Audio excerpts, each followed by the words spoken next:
Zoom 100 million. So Zoom, the one and only Zoom Communications, the one that everyone loves and is on 24/7 these days, they have created a $100 million fund to invest in startup software companies that build apps using its technology. So, for example, Salesforce already has something along these lines. They have an app, and what it allows them to do is display information from their corporate system for discussions during sales meetings. Mm-hmm. So it's creating this. It's already created. It's propelling this app marketplace to build on the success of Zoom. It's something that we've seen done time and time again. If you think of dating back to the original App Store with Apple, right? Mm-hmm. Creating that marketplace. This is more of a niche marketplace, but it's allowing these other developers to come in here and let's make Zoom better. Let's make Zoom a better place, and let's make it integrate and communicate with your entire stack in new and unique ways. Yeah, I mean, Apple really did kind of they started that. I mean, they're really they're kind of like the initial kickoff for that marketplace of applications that add value and make their solutions sticky. And then Salesforce, on the enterprise side, took it to a whole nother level. And now you see Zoom kind of falling into play.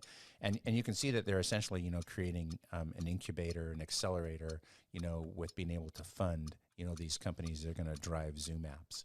So, and this makes sense. I mean, they can only do so much with their application. They now have to have meaning inside of other people's applications. And we've seen that in all the things that we work on around CTI, whether we're bringing in Nice and Contact and integrating that with Salesforce, or, any other UC technology that we have, that if you don't live and exist inside of these other technologies, then you become irrelevant. And we're seeing this across the board as other companies are creating technologies to compete. So you need to kind of get in with these other solutions, and this is a great way for them to get a footprint, but more importantly, become sticky inside the enterprises they exist in. Yeah, no, absolutely. I mean, once you've accumulated the status that someone like Zoom has. I mean, they could have been doing this long ago. They already had that status, right? That's right. But once you've accumulated, they have a lot of money now. They have a lot of money now. They have a lot of money now. But yeah, at that point, I mean, your Zoom, you have your focus. Your focus is on video and voice communications.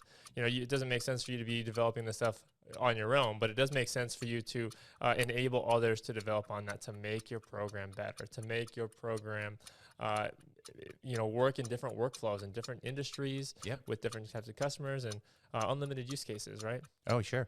And I would imagine a lot of those companies that are kind of getting into the fray in terms of building apps, maybe they have a core competency in that vertical or a core competency with Zoom.